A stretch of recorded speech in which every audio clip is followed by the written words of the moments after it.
Well, let's go back to our analogy, Friday night in America. What happens on Friday night? We play the football game. And this is absolutely unbelievable if you think about it. In every newspaper throughout the United States, what's in the newspapers on Saturday morning? I'm talking about overnight, Saturday morning, what's in the newspaper? The response I usually get is, well, the scores of the high school football games. That's true. But it's more than scores. The data are disaggregated overnight. But how are they disaggregated? These are what we call alterable variables. They're disaggregated by things like rushing yards, passing yards, kicking yards, receiving yards. And not only do we disaggregate it by skill by skill, we disaggregate it player by player. For the football players who actually carry the football and run or receive or kick, it'll have every one of them's name, number of attempts, number of completions, average per completion. All that's in there on Saturday morning, overnight, throughout the United States. But what's really interesting about it, those variables can be altered.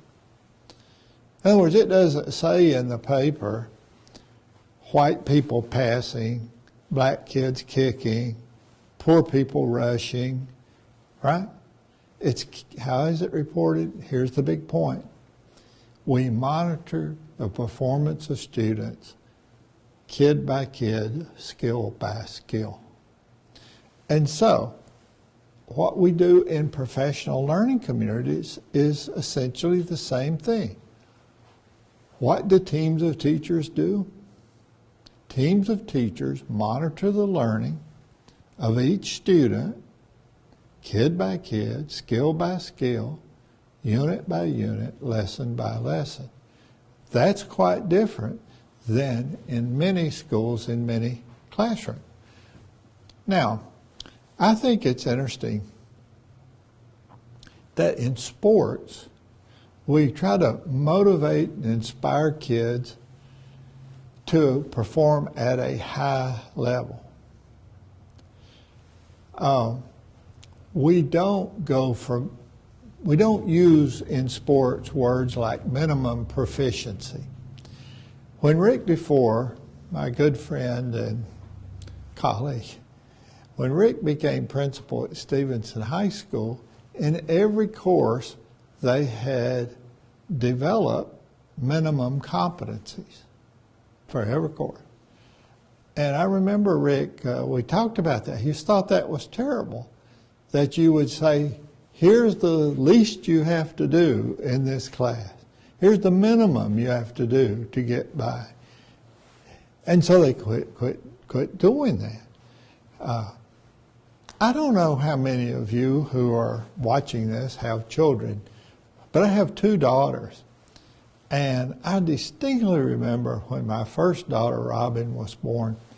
It was about 7 o'clock in the evening, and I'm there at the hospital, and I get to go in to see Robin for the first time, little baby. And you remember that feeling, I'm sure, when you saw your baby for the first time.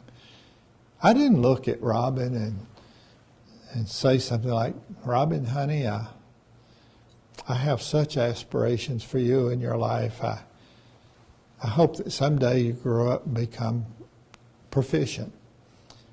I mean, I had higher dreams, higher aspirations than proficiency. And so in coaching at the beginning of the year, you would never have a football coach meet with a team and say, guys, it's going to be a long season. We got some tough games, and I just hope that this fall we can be proficient. It's more than that. We try to prepare students to be successful, right?